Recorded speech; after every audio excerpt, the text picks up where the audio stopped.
Cho đến lúc này, đội tuyển Việt Nam đã có mặt tại Qatar để chuẩn bị dự giải và có buổi tập nhẹ đầu tiên trong khuôn viên khách sạn Holiday Villa, nơi đội đóng quân.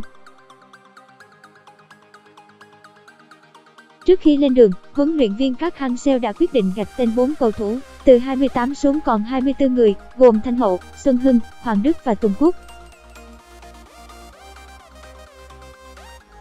Trong danh sách đăng ký 23 cầu thủ mới nhất gửi lên ban tổ chức ASEAN Cup 2019, huấn luyện viên Park Hang-seo cũng quyết định gạt tiền đạo trẻ Đinh Thanh Bình của Hoàng Anh Gia Lai và tiếp tục đặt niềm tin vào việc Trọng Hoàng sẽ kịp bình phục chấn thương trước khi bước vào trận mở màn. Tuy nhiên, cơ hội cho Thanh Bình chưa hẳn đã đóng lại bởi anh vẫn được cùng đội sang Qatar và nằm trong chế độ chờ của huấn luyện viên Park Hang-seo. Danh sách đăng ký dù đã được nộp lên ban tổ chức giải nhưng theo luật, các đội vẫn có thể thay thế nhân sự cho đến thời điểm 6 tiếng trước khi bước vào trận đấu đầu tiên. Ở thời điểm hiện tại, Điện thoại Việt Nam có 6 tiền đạo nhưng lại chỉ có 2 trung phong là Tiến Linh và Đức Trinh sau khi lão tướng Anh Đức bị loại. Các cầu thủ khác là Văn Toàn, Công Phượng, Văn Đức đều là các tiền đạo cánh, Văn Đại lại được biên chế xuống đá hậu vệ phải. Chỉ 2 trung phong rõ ràng là quá ít cho một giải đấu lớn, đáng nói hơn nữa là việc phong độ của cả hai cũng là không quá ấn tượng.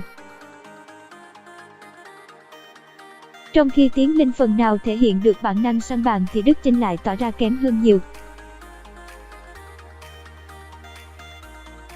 Ở áp cúp vừa qua, Trinh Đen đã được đồng đội tạo khá nhiều cơ hội, đặc biệt là ở trận chung kết lượt đi với Malaysia, nhưng lại không thể ghi nổi bàn thắng nào. Trong khi đó, Thanh Bình lại là một trung phong rất toàn năng. Xét về kinh nghiệm thi đấu quốc tế, ngôi sao trẻ này có thể thiếu nhưng tài năng thì không hề kém cạnh hai đàn anh. Có thể khẳng định như vậy bởi từ cách đây 2 năm, Thanh Bình đã được vô ý lên đội 1 của Hoàng Anh Gia Lai dự V-League. Mùa giải 2018, cầu thủ này cũng thi đấu phần lớn thời gian cùng Bùi Tiến Dũng tại giải hạng nhất trong màu áo Viettel. Ở vòng chung kết U21 quốc gia vừa qua cũng như giải U21 quốc tế 2018, Thanh Bình chơi cực kỳ ấn tượng. Ngôi sao trẻ này được đánh giá là cầu thủ xuất sắc nhất của U21 Hoàng Anh Gia Lai cũng như U21 Việt Nam tuyển chọn nhờ phong cách thi đấu mạnh mẽ và rất hiệu quả. Thanh Bình có thể xem là một trung phong đầy tiềm năng của bóng đá Việt Nam nhờ phong cách chơi mạnh mẽ, tự tin, sở hữu kỹ thuật và tốc độ rất ấn tượng. Điểm nổi bật nữa của tiền đạo Hoàng Anh Gia Lai này là khả năng độc lập tác chiến, chạy chỗ, qua người khôn khéo và dứt điểm rất hiệu quả. Gạt Thanh Bình và quyết định đặt trọn niềm tin vào Đức Trinh và Tiến Linh ở vị trí trung phong cắm quả là điều mạo hiểm và quá lãng phí của huấn luyện viên Park Hang-seo.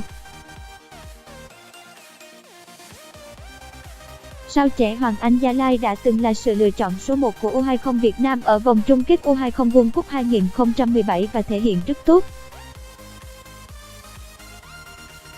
Nếu như được tin tưởng trao cơ hội tại vòng chung kết ASEAN Cup 2019 này, anh chắc chắn sẽ không khiến ông thầy người Hàn Quốc phải thất vọng.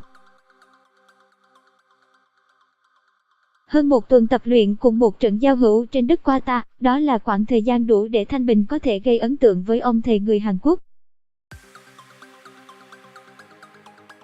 Cơ hội chưa hẳn đã khép lại, hãy cứ tập luyện chăm chỉ và chờ đợi, huấn luyện viên Park Hang-seo chắc chắn sẽ không ngó lơ. Dẫu có mất huấn luyện viên Park Hang-seo, vẫn còn đó thứ lại hơn cả những tấm huy chương.